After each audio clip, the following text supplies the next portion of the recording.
Welcome to Human Dreaming, the podcast for curious dreamers. I'm your host, Britt Shefflin.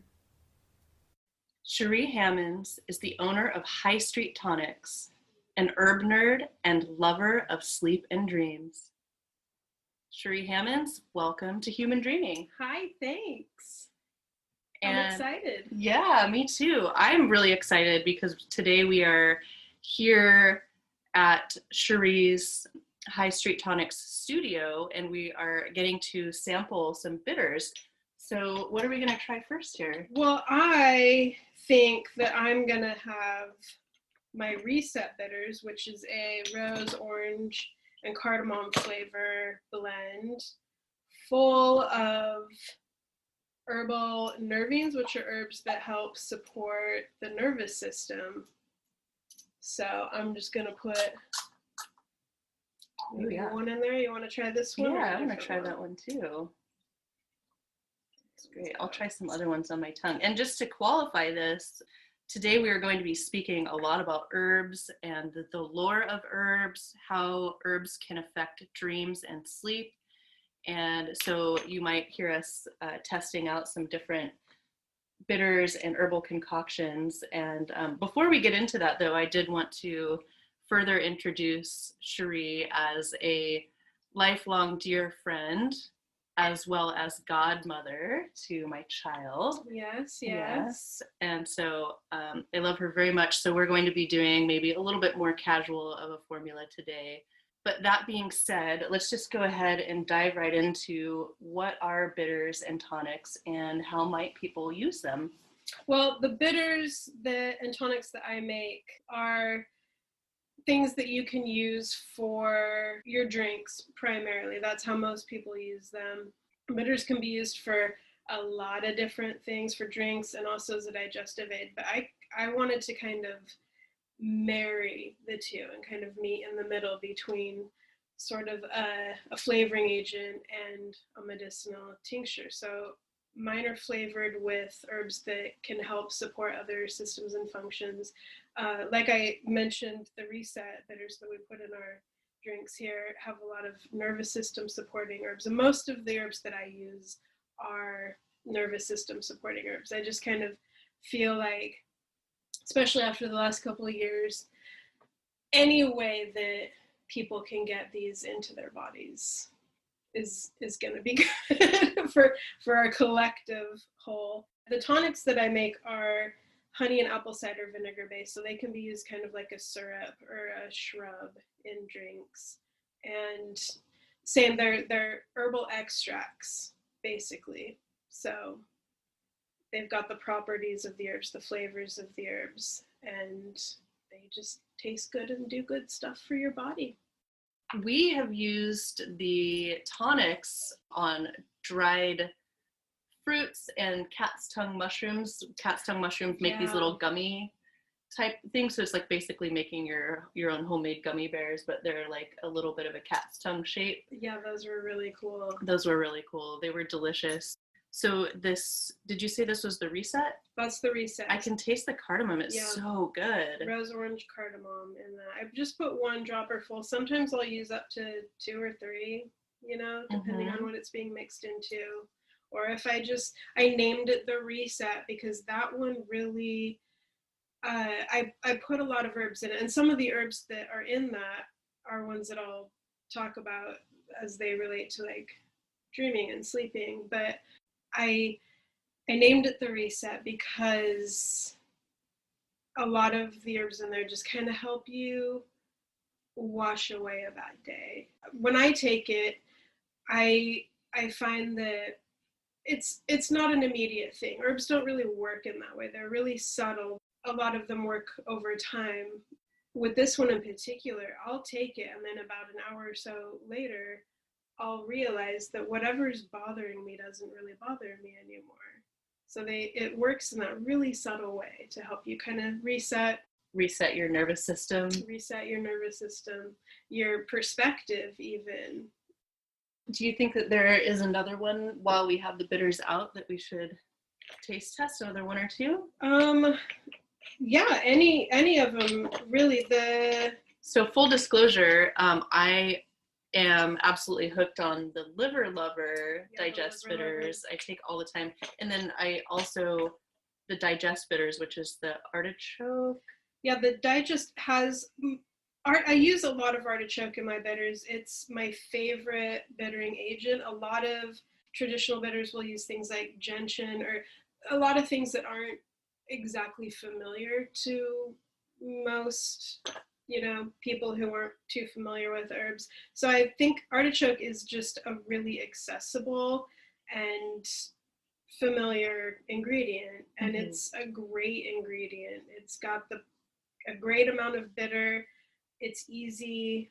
The digest bitters, the main flavor profile in that one is grapefruit, ginger, and cardamom, and it has a lot of other great digestive aids. And the liver one that you mentioned is just full of things that just help support the liver and the blood. And I absolutely love that one.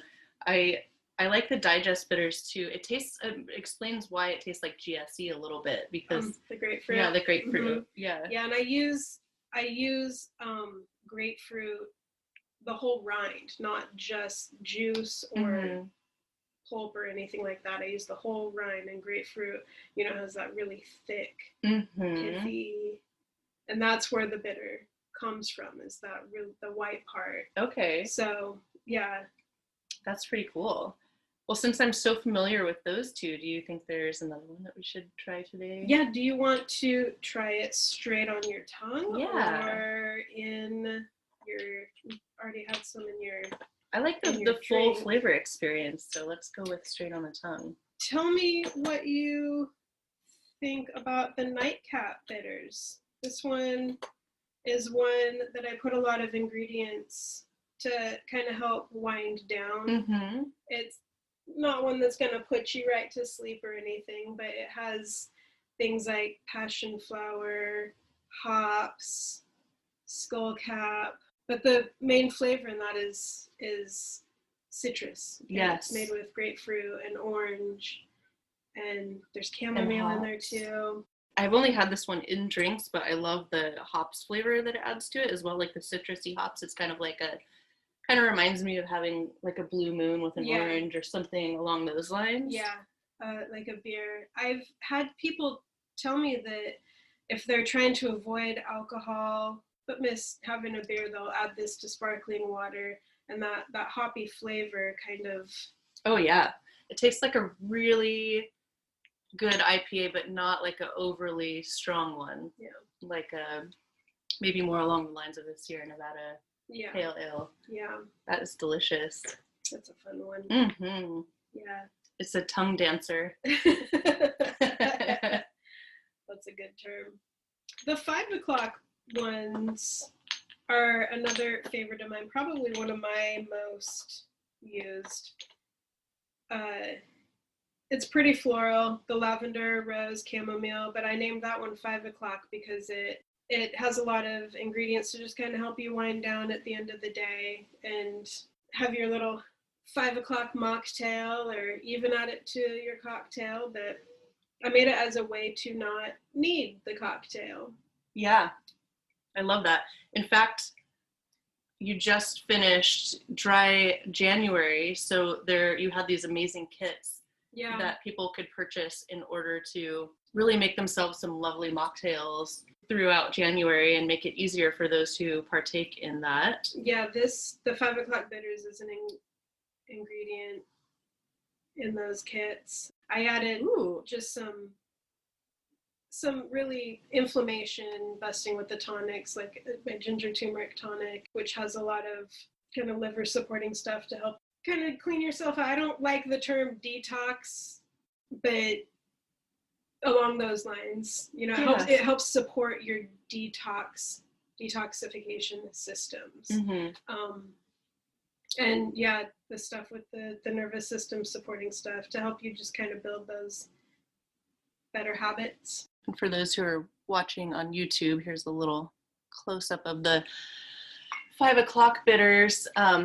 Lavender and rose and chamomile, there is definitely a floral taste, but it's not overpowering. It definitely, the bitters really come through, and it's just really lovely.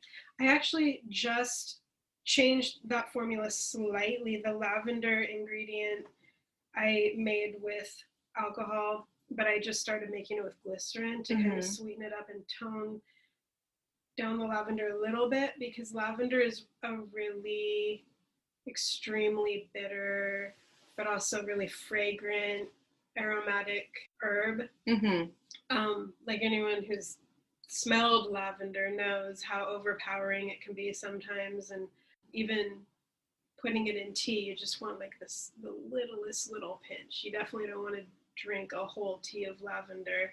Yeah, I agree. In fact, well, we'll get to that, I guess, when we talk about lavender a little bit later, but I have certain feels about lavender that, that this is helping me with, so. Okay. Well, thank you for the taste test. That was absolutely delicious. I hope that people who are listening give bitters a try, whether you're checking out High Street Tonics bitters or you just incorporate them into your life. It's kind of hard to explain really what they do to your body, but you almost get an instant sense of well-being if you're somebody who can tolerate your bitter receptors being activated that way. I love it. So for me, it's super pleasurable, but even though it's not technically a tonic, it has like a tonic sensation.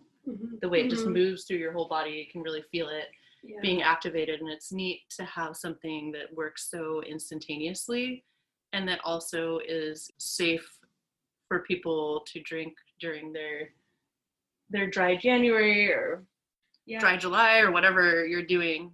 I really feel strongly that sense that we get by tasting these bitter flavors it's in our DNA.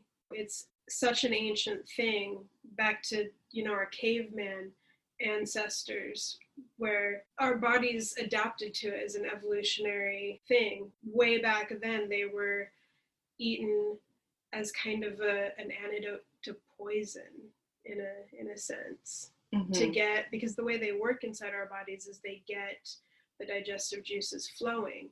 So back then, you ate some mystery plant, you didn't know what it was, you ate this bitter thing, and that kind of helped move the questionable substance out of your body as quickly as possible. So I think that they're something that are sorely missing from the standard American diet. In other cultures, they're really just a built-in part of the experience, but not so much here. Something that Americans are really adverse to.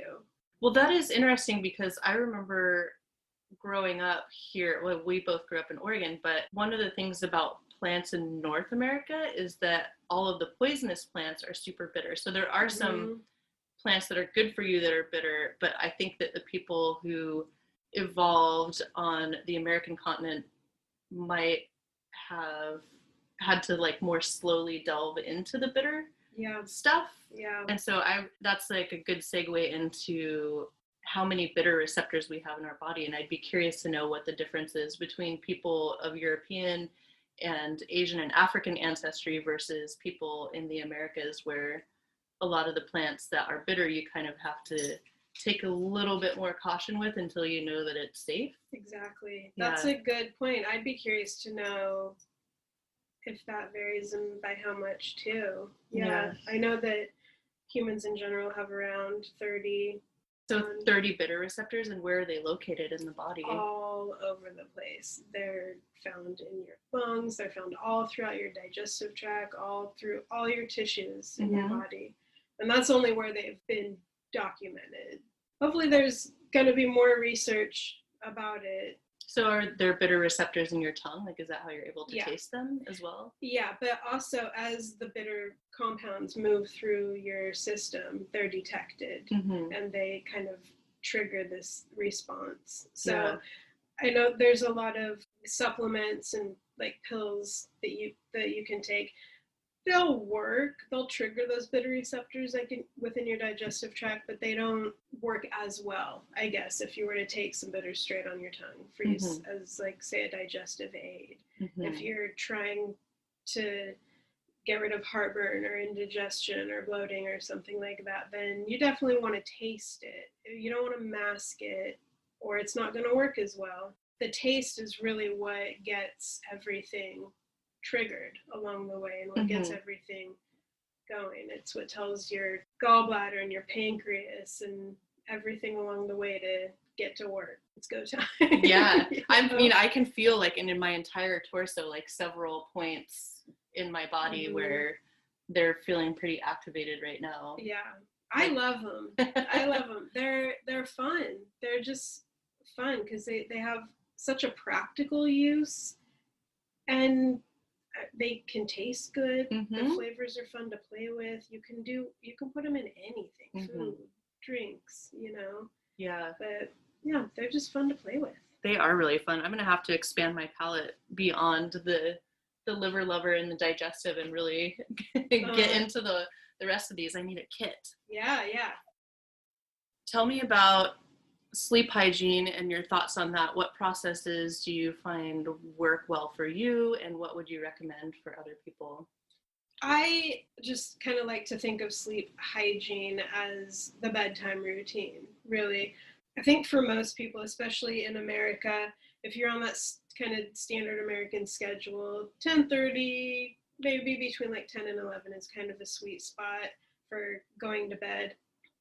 I feel like our bodies, if we're on that schedule, are kind of telling us to start winding down around 9, and our internal clocks are obviously paired with what's going on outside and the sun going down and everything.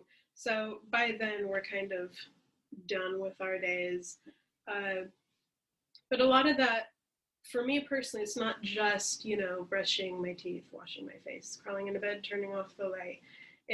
It's really helpful to create kind of a routine, ceremony, ritual, whatever you want to call it, to get your brain to tell your body that this is time.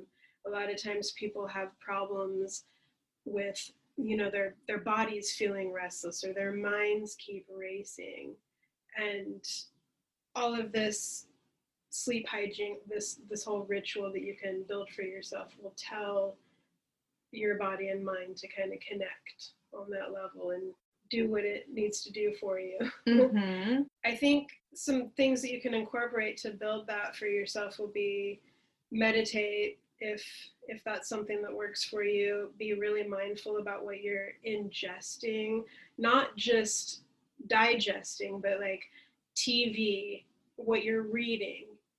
Doom scrolling is a huge thing that people do, and I do it all the time, especially like I crawl into bed and I remember one thing, I have to pick up my phone, and and that leads to another thing and another thing, and an hour later I'm still on my phone, and like the blue light from that aside, just what my brain is ingesting is not putting me in a restful state, especially lately, but so being mindful of that, setting really good boundaries with screen time, and like I mentioned, using the natural light. Of course, that depends on the time of year.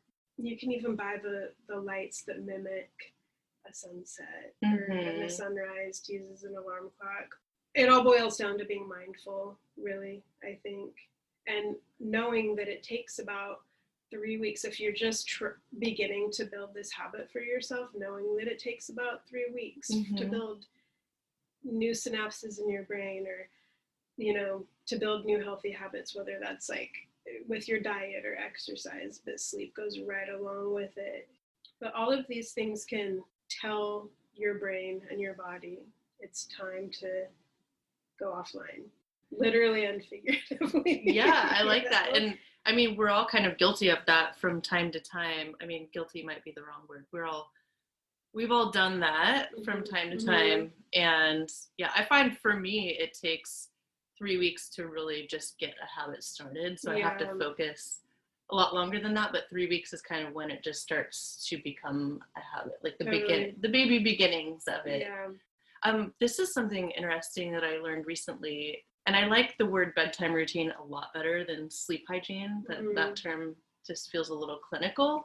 Totally, yeah, it does. But one of the things that goes along with it, but is actually a morning time thing that I learned recently, is going outside for even 1 to 3 minutes first thing in the morning and just getting that early morning light in your eyes triggers your melatonin cycle to re-regulate. And so, cortisol and melatonin are very much in a dance with each other as far as regulating sleep and wake cycles. So that might be another thing to add to bedtime / morning time routine. That's a good point. I know for me, taking kids to school in the morning, I'll be dragging all morning, getting them ready, making breakfast, making the lunch. But then once I'm outside and I'm like, okay, maybe I'll go for a walk or a run.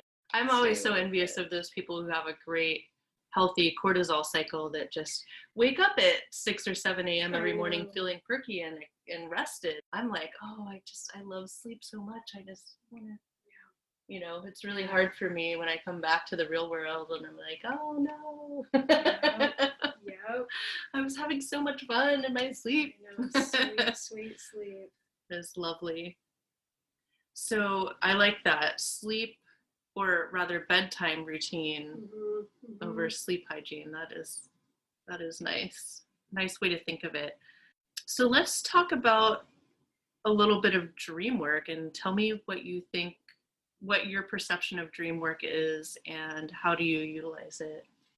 I think if you look up the definition of dream work, it's really just kind of the process of transferring your unconscious thoughts or feelings to your conscious. So when you are participating in dream work, or when you're practicing dream work, it's really just this whole idea of you asking yourself some questions in your conscious mind and then looking for the answers in your unconscious mind, or trying to process or come to terms or identify certain feelings maybe. Basically, it's just kind of paying attention to what your dreams are telling you, what your unconscious state is telling you. So if that's something that you are trying to get into a practice of, you would just know what you're looking for, know what questions you want to ask. There's a lot to be said too about just being open to whatever your dreams or your being in that unconscious state is going to show you. But that relaxing routine can be a huge part of being open. Getting your brain into this relaxed state is definitely going to help a lot. But a huge part of that, and this also goes along with the whole bedtime routine, is don't partake in anything that's going to really cloud that or suppress it or inhibit it. Things like alcohol, cannabis are definitely going to inhibit that dream state that you can get to. You're going to be unconscious, but you're not going to be open. It's just going to be clouded. The 30 minutes before sleep and the 30 minutes when you wake up are really an important time of day because you're in a highly suggestible state. So it is incredibly important, if you want to be processing stuff from your actual day instead of processing the news and whatever media you might be consuming before bed, you might want to leave the more triggering and or violent yet entertaining shows for a little earlier in the evening and save something a little more neutral or wholesome for the 30 minutes before you fall asleep, so that your brain can be processing stuff that's actually from your life and not what you just consumed. And same with the morning. The doom scrolling, do it in the middle of the day. Yeah, don't start your day like that. Yeah. That goes in with that whole term hygiene. Like, you're not going to eat a piece of cake after you brush your teeth and then go to bed. That's bad oral hygiene. Yes. It's like, this is bad sleep hygiene. Yeah, that's a good point. Put that dirtying up your mind. Yeah, dirtying up your mind. I mean, my mind was already dirty, but not in the that's not in the fun way dirty. But yeah, with dream work, that the intention is the huge part. I think it's going into it with this idea in your mind. What is your intention? What are you trying to get at here? What are you trying to look for? What are you trying to answer? Going back to the recall part that you just mentioned too, when you're doing the dream work, talking about them when you wake up. And that's another, like, don't pick up your phone, pick up your journal. I wish I did that more. Yeah, your journal or your voice recorder, yeah. or tell the person who's next to you if you have a person next to you. Because the more you talk about it, the more recall happens a lot of the time. Like, how often does something in our days trigger a memory of the dream we had before when we hadn't thought of the dream all day up until that point? Like, we just forgot about it. Yeah. But then something reminds us, that reminds me, I had this dream last night. And then as you talk about it, it kind of comes flooding back when it was not even a memory previously that day. So yeah, talking about it is good, or writing it down. There's an idea I've been trying to figure out how to articulate, and I'm not sure that I'm quite there yet, but I'm going to give it a go, which is something to the effect of, we don't remember all of the events that happened during the day, yet somehow we place more importance. Like, what percentage of memories from your entire day every day do you think you remember? Oh my God. Like, what sticks as important? I would say like less than 5%. Yeah. And the things that we tend to remember, I think, are the bad things.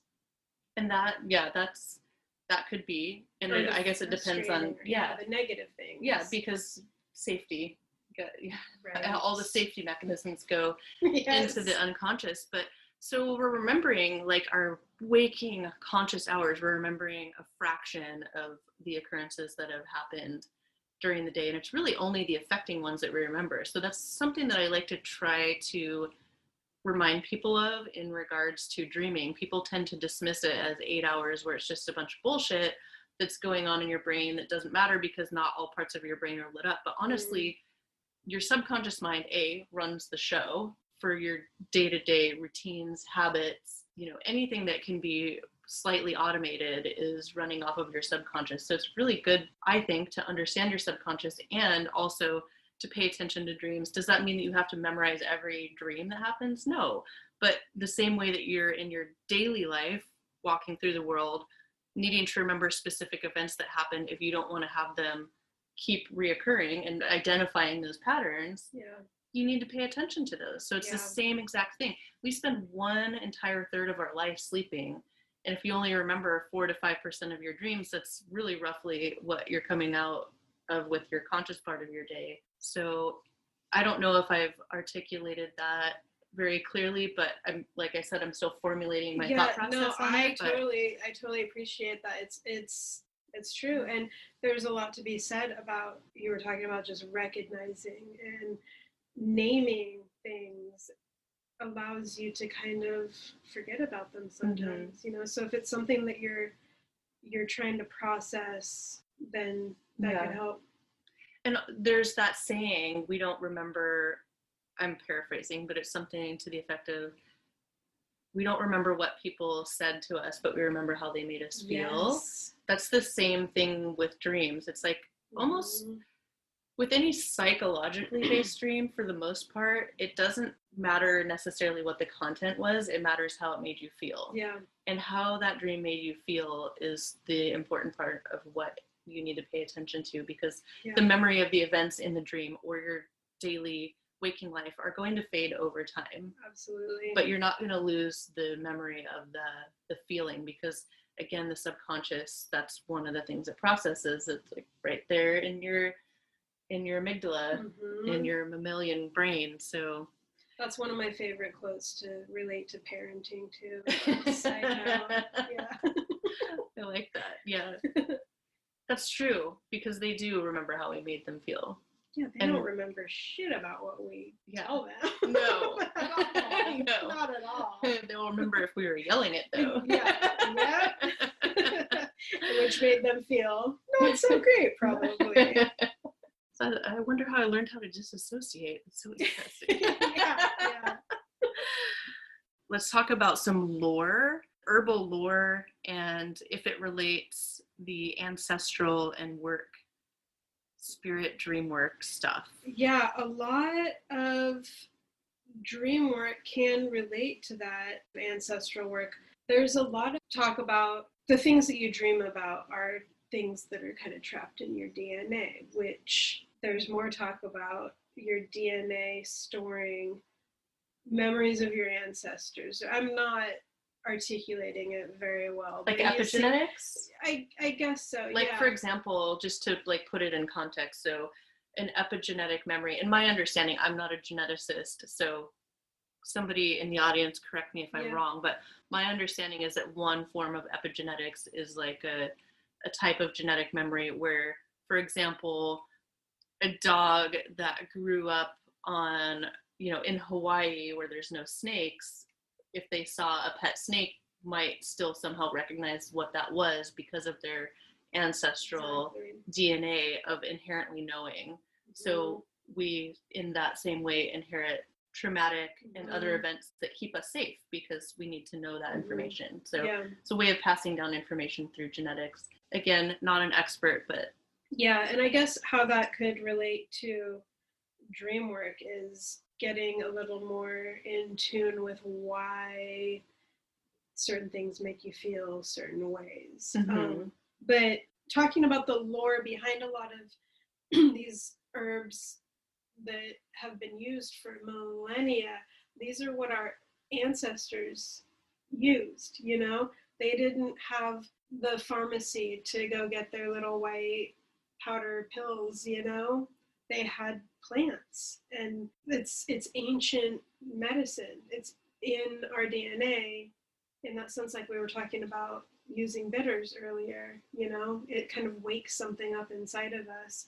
So the folklore about, the stories about why these things were used for what they're used for now, that there's also a lot to be said about what they kind of trigger, or maybe not trigger, but like awaken in our own bodies, like sometimes you'll be called to one thing with no explanation of why, but maybe there's something there, maybe it was like your great grandma's favorite thing. Tell us about which herbs are in lore. It's hard not to talk about dream work and herbs without talking about mugwort. Mugwort is huge. It's the primary herb recommended for dream work. Dream recall, it helps with vivid dreaming. It's extremely bitter, so it's a really hard one to take in a tea. So it's a good one to use in a dream pillow. So mugwort is what you are brewing up for me to try tonight, right? Yeah. Just so everyone knows, I'm going to be taking this mugwort this evening, and since obviously I won't be able to record the results in the show, I will put the results in the show notes and let you know how mugwort affected my dreams. Yeah, and I'll mention again that the way the herbs work, they're not like drugs. Maybe it won't do anything for you. Maybe you'll try it again later and it'll be a crazy experience. Or maybe you'll take it a little bit here and there every night for a month or so and it'll kind of build up. So some of them are cumulative and some of them are more immediately effective, and some you would take like for long periods of time and some for short periods of time. Yeah, exactly. Mugwort is one of the ones that you can just kind of play around with it and see what it does for you. And with any herb that you're going to use, I'll say everyone should do their own research first. Make sure it's not in a family of something that you're allergic to. Make sure it isn't contraindicated with any medications you're taking or any kind of other health issue you might have. Look it up for sure. Always start small. Always just try a little bit at a time. See how it makes you feel, and then move forward from there. Mugwort, the lore behind it is pretty interesting. It's an artemisia. It's like sage, wormwood. It's in that same family. That name comes from the goddess Artemis, who was the goddess of the moon, hunting, childbirth. There's a whole lot of lore around mugwort as a childbirth aid. I read something about how when women were having a difficult childbirth, they would tie bundles of mugwort around their left or right thigh. I can't remember which way. It was a specific one, but then it would have to be removed right away after the baby breached for reasons that whatever I was reading didn't go into. But I thought that was kind of interesting. But there's a major artery right there. I wonder if that has something to do with it. I wonder. Yeah, that's a good point. But all across Europe, it was used for clairvoyance and to forget trauma, especially. It brings a lot of that type of lore with it, kind of works on sort of this energetic and magical level. So it's a good one to put in your dream pillow for, and just like put it under your pillow for that reason. But it kind of will act as a gatekeeper to keep these nightmares at bay in that sense. That's so interesting. Yeah, wormwood banishing parasites, sage banishing, people have traditionally used sage for multiple reasons, but one of them being to kind of cleanse the space around you. Yeah. And then mugwort cleansing your dreams. That's really interesting. Yeah, it contains a compound called thujone, which is, it's also active in wormwood, and absinthe can kind of have these like psychotropic effects almost, and that's the compound that has been known to do that, but small amounts. Sure. Yes, small amounts. Yeah. It's said to kind of increase awareness during dreaming and kind of help reveal these hidden insights. And some practitioners even warn that it can be a little intense and a little too vivid sometimes for those who aren't quite used to dreaming a lot. So yeah, that's a good one to just kind of start small with and see what happens. Maybe nothing will happen, but maybe a lot will happen. Right. Yeah. Blue Vervain is a great one. I take blue Vervain every day myself. This is a dream work herb or a sleep herb? These are all good for dreaming. Okay. Yeah, but blue Vervain is one of my personal favorites. I take it every day. It's one of those tonic herbs, meaning it will help tone your systems if you take it over time. It will help with kind of some lucid dream work. A lot of people have documented their own experiences with prophetic dreamings after using it. So like dreams that manifest into reality at some predictive point. Dreams. Yeah, it's one of my favorites for relieving tension. It's really good for kind of type A sort of people. Okay. I'm a Virgo sun, so it's good for people like me. Yeah, I was going to say, guess. so people like you. Yeah. It might not be so good for people like me, but I'll give it a go. Yeah.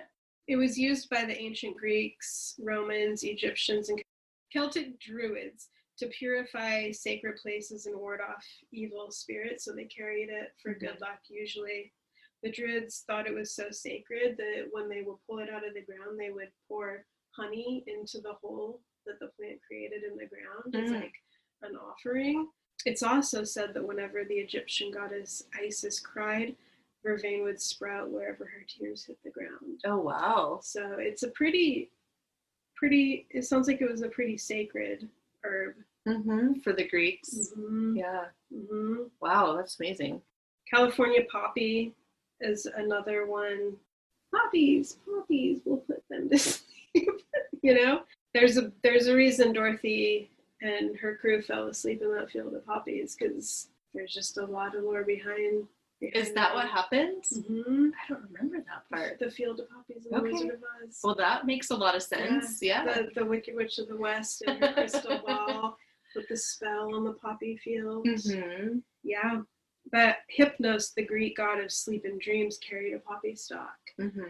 It's also said that if you, I love this, if you write a question on a leaf or a piece of paper these days, roll it up and put it in a poppy seed pod and put that under your pillow. that question will be answered in your dreams. Ooh. It's kind of fun. That is really fun. Angelica Roo is another interesting one. The lore behind it has a lot to do with protection. It's a really bitter herb. It's really good for digestion too because of that. But the Latin name is Angelica archangelica. And it got that name because legend has it that the Archangel Michael came to a monk in a dream and told him about this plant and the powers of it, the ways to use it, that it could ward off evil, among many other things. So from there, it became this herb that people would chew the root of to ward off the plague. Even during the Spanish flu, our last pandemic, people would be chewing Angelica root. No kidding. Assuming there might not be empirical evidence for its helping, but anecdotally, were people saying that was helping? Yeah. Legend has it. Legend has it. We are in the lore section. We are in the lore section, yes. But there's a famous herbalist, Matthew Wood, who said that this herb opens the sphincter of the mind. I just want to be able to use that term, right? Sphincter of the mind. Right? So it kind of allows you to be receptive to what your dreams or your subconscious are telling you. Got to open that sphincter. Yeah, exactly. Yarrow is another one. It contains thujon, that compound that I was talking about in Mugwort. Okay. So the effects of that are just kind of said to calm down your body and slow your mind just enough for you to be able to listen. Some old lore says that it has a strong connection to prophecy, and there's a kind of a fun ancient tradition where if you take the first yarrow flower of the season and put it under your pillow, it will reveal your fate in your dreams. But over time, that kind of morphed into more of a tradition where maidens would take these first flowers, put them under the pillow, and that would reveal who they were going to marry. And then in some parts of Europe, they would go to church the next day and sit next to the person who their dreams revealed. Oh, wow. And thus a union is formed. Wow. Yeah, it's kind of funny to think about how over time these things kind of morph into things like that. You know, I was just about to say, I don't know that I would want to leave my partnerships or fate up to my subconscious mind, but then I remembered the first flower on a plant. The first flower on a plant. It sounds way too woo-woo, but then there's another part of me that just also had a recollection of back when I lived in Alaska and I used to keep really extensive dream journals. I had a predictive dream that I lived in LA and met a man that looks like Craig and had a daughter. And I remember it specifically because it was such an absurd dream at the time, because I had absolutely no plans of leaving there, let alone living in a city or having children. Or any of them. None of those were even remotely on my radar. Wow. So that is a random aside, but I was about to poo-poo it until I remembered that I actually had a dream about that. That is amazing. But that one also has some interesting lore in China. The dried stalks were used to tap into the wisdom of the I Ching.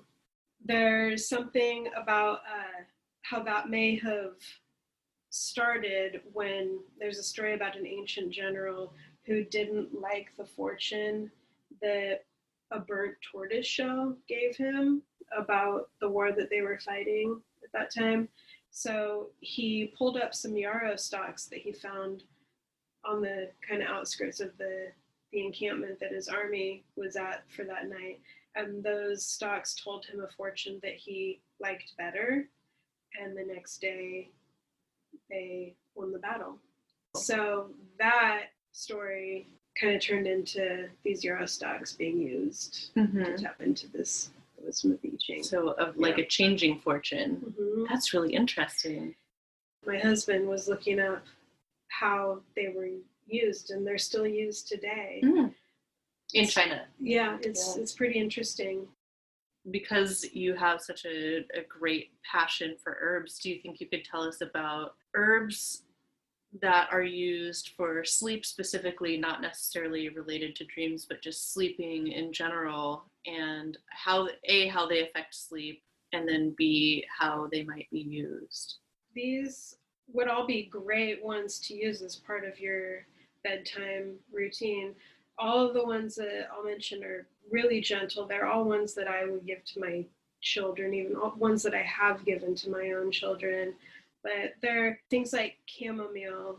Are these I'll start with the chamomile. ones that you put in your calm the fuck down tonic? Yeah, a lot of these are. A lot of these are in the nightcap, the orange bitters that you tried. And then I make a sleep blend, which you've tried before, that I can even share the recipe for that. I mean, chamomile, most people know chamomile. Yeah. You know, it's probably one of the most well-known calming sleep aids. It's, you know, Peter Rabbit even had the chamomile tea. It's all over the place. Yeah, that's probably one of the most widely used and widely accepted. And it grows in so many places, like on so many different continents. It's such a cute little flower too. Yeah, it's a good one. It's a little bit aromatic. It's a bitter also, so it's good for your digestion. It's good for so many reasons. It's definitely something that I think is overlooked because of how common it is, but not to be overlooked. Yeah. Passionflower is another really good one. It's a sedative. It helps with anxiety. It helps kind of induce you into a sleep state. It helps your imagination, which can help you ease into dreamland. Valerian is probably the strongest one on this list that I'll mention. It can help with pain relief. It's a sedative, but there is a small percentage of the population who have the opposite effects with it, so they'll kind of feel a little bit amped up from it. But this one can help reduce the time that it takes to fall asleep and also increase the duration of sleep. I personally find that I sleep really deep when I take Valerian, which I have a problem with. I'm a really light sleeper, but if I take Valerian, it kind of puts me into that deep, like REM. Is that something that you can take daily, or is it something that you take when you feel like you need extra deep sleep? I personally take it when I feel like I need a little boost. You could take it daily, but I wouldn't recommend it really. Okay. It's a really good one to combine with the Passionflower that I just mentioned, and also Skullcap is one that combines with Passionflower and Valerian really well. Skullcap's an anti-spasmodic. It can kind of help relax your body and your mind. It feeds your central nervous system, so in that sense, it's a good one to kind of help calm down. This one's a really good tonic herb too, another one of those tonic herbs that we mentioned before that works best over time. Oats is another really good one. You know, just your run-of-the-mill oats, but specifically the milky oat tops, which are the immature seed pods on the top of the oat straw, I guess. Those are really replenishing. They're super nourishing for your whole body, but especially for your nervous system. So in that sense, they're really good for things like overexhaustion. I mean, even just eating a bowl of oatmeal is great. Like in the evening, or does it matter? It probably doesn't matter. As long as you get it in your body, then it's good. It's a good one. Lemon balm is another one of my favorites. It's a super prolific plant. It's an aromatic, which makes it a great addition to your dream pillows. It's a really good one to combine with any of these other nervines that I mentioned. It also helps feed the nervous system. But that one helps kind of promote a mental calmness. So it's good for anxiety, good for irritability, and it's really good for digestion too. And that has a lot to do with its aromatic properties. And something I didn't mention about aromatics before, it kind of relates to the whole bedtime routine or like how you kind of wind yourself down. But smelling aromatics. And this is why some of these are really good in dream pillows, because smelling these things, like as you're winding down or as you're going to sleep, can help with dream recall upon waking too. You know, the lemon balm or lavender, rosemary, basil, and citrus are also really good ones. If you just put them by your bed even, then it can kind of help trigger these memories. Smell is a really strong one for memories. That reminds me, we talked about lavender earlier, and I had mentioned that I had some opinions on lavender, and for the longest time I thought I did not like lavender. But then I heard you mention that the quantity really matters, and you might not want to overdo it with lavender, and I think that's where my aversion to it came from, because I think I had been around maybe like full lavender pillows, and it was just like, I have asthma triggered by grasses, and I think my body just kind of felt anything that feels similar to inhaling grass pollen, my body has an aversion to. So lavender, I think, was so strong. But then I've recently experienced it a few times where I'm like, oh, that is very pleasant. Or like the bitters that we had that had lavender in it, it was very pleasant. I didn't too intense, or no, it wasn't. And I've same thing with chamomile. I've had kind of grassy type reactions to chamomile before, but I think again it may have at a certain point been overdone in teas and different things. And so it's really good to know that you had pointed out that the quantity of lavender really makes a difference, and a little goes a long way. A little goes a long way. And I was going to ask how, like, what your experiences were with it, because if it's like an essential oil or something, especially, these are highly concentrated things that can be really overused, you know, and used in the totally the wrong ways, some unsafe ways even. But that's a big one. But lavender was next on my list too. It's a really great addition in those dream pillows because of the aromatics. But again, a little goes a long way, just like a tiny little pinch. Just, you want it to be like a subtle thing, so it's not something that you're like, you can't sleep because you're focusing on it, you know? That was what happened to me, like a whole pillow, like an actual full lavender pillow. Was the smell was so overwhelming. It was too much, too stimulating. That one is another one, like chamomile. It's so widely used and kind of widely accepted as this calming, like lavender's in so many things that have that term calming on it. But it promotes this slow wave sleep, which is supposed to help you sleep longer and deeper. Hops are a good one. We mentioned hops when we tried the nightcap bitters. It's a really good sedative. It's commonly used to induce sleep, but the more common way that we know it to be used is in beer. The main ingredient in a lot of different types of beer. Catnip is not just for cats. It's a great one. I love catnip. It's another really calming, really gentle sedative. It promotes good relaxation. Kind of like you see cats get kind of wired up from it sometimes, but for us, it's a good one to wind down. It's a great one to use for kids too. For that I can reason. confirm that. My very first job was working in a catnip factory. I did not know that. Yeah, and it was like this wonderful couple, Ed and Linda Cooley, and they have Full Circle Herb Company, and they make the most amazing catnip toys. Are they the ones at Country Fair? Yeah. Oh, nice. Yeah. So they have like the most beautiful catnip. Like, you look at the catnip that you see in the store, and it just looks like 20-year-old basil. Oh yeah.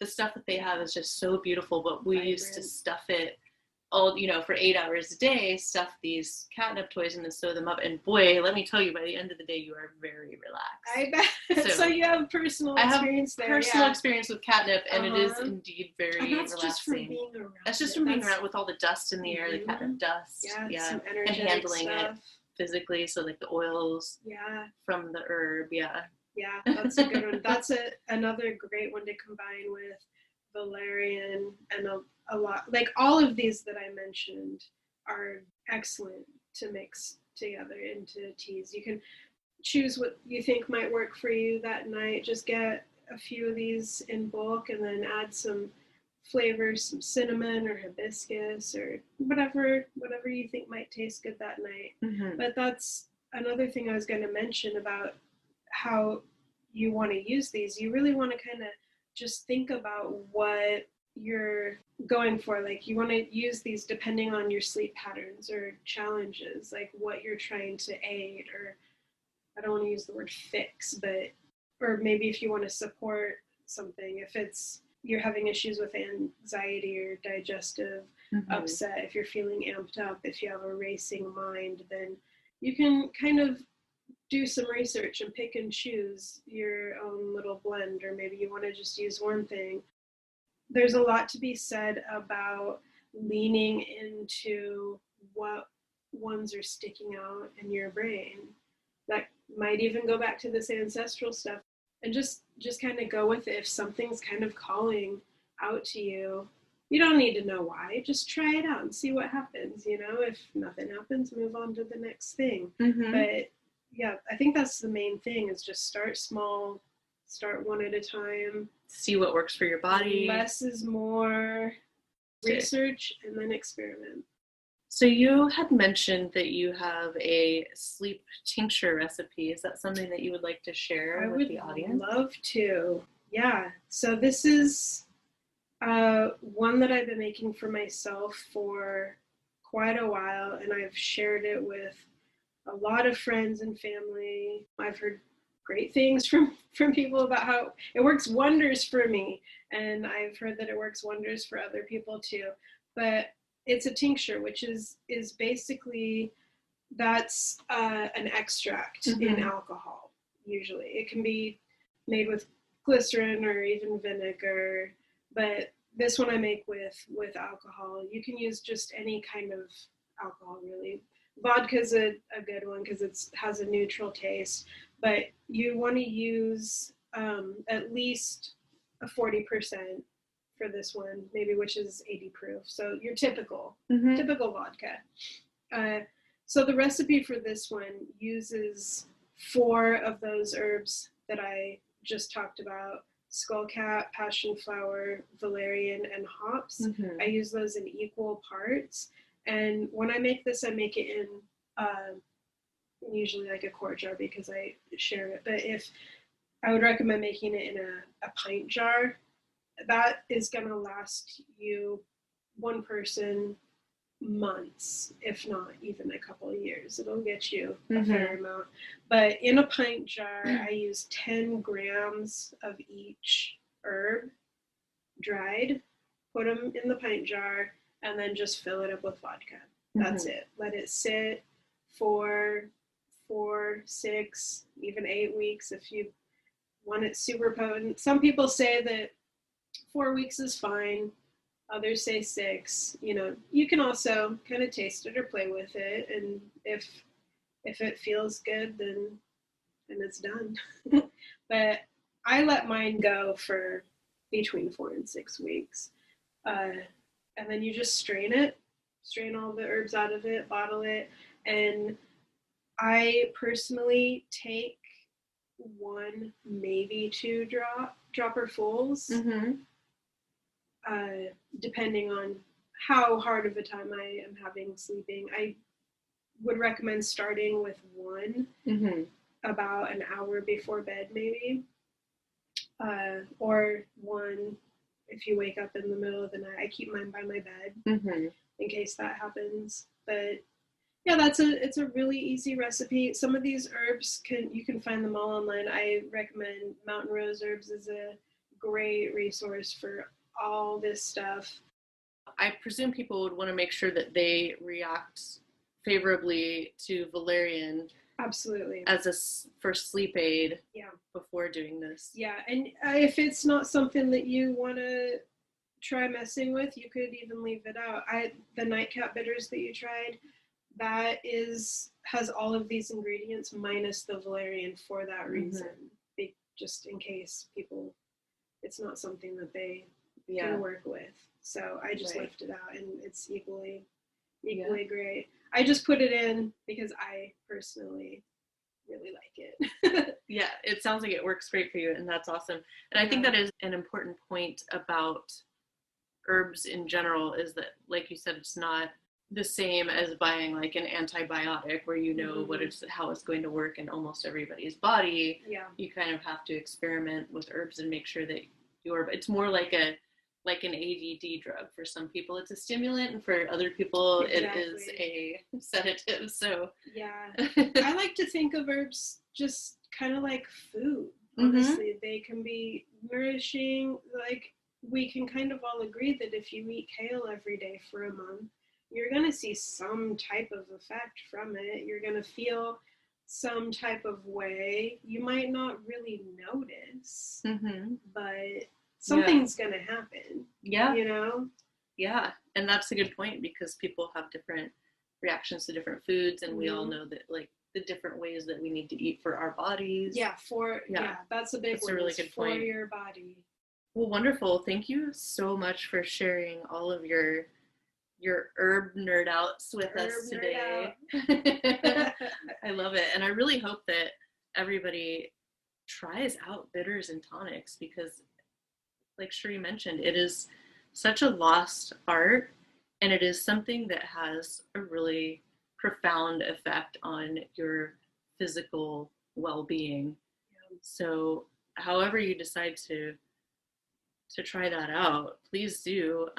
Do you have a website that you would like people that people can go to if they did want to check out your bitters and or tonics? Yeah, it's highstreettonics.com. That's all spelled out. And there's some information about bitters and how they work, and the tonics that I make and what they are and how they work. So yeah, I plan on updating that with a lot more information to come. But very cool. Yeah, and so there will also be, I'll put in the show notes the recipe for the sleep tincture, as well as your website. And then where can people find you on social media? I primarily use Instagram right now. It's just at High Street Tonics. And I post a lot of recipe ideas, ways to use the stuff that I make. And I am trying to post a lot more informative stuff, things about, the benefits of a lot of these herbs, and the benefits of using bitters and the tonics and things like that. So yeah. And I agree, you do put out a lot of really wonderful educational content on there. So if you are on Instagram, I do highly recommend following it if you want to learn a lot of really cool things about herbs and tinctures and tonics and all of those wonderful things. We're going to go ahead and wrap up this segment, but the fun thing is because Cheri is so awesome, we are going to have a part 2. So stay tuned for that. Exciting. We are supported by Human Dreaming, The Dynamics of Dream Interpretation by Sunshine Press. The Human Dreaming book can be purchased on Amazon.com, the Barnes & Noble website, or through your local bookstore. For Dream Share or help with interpretation, please join us at the Human Dreaming Facebook group. You can also find us on Instagram at human_dreaming. Thank you for listening and subscribing, and please join us again next week.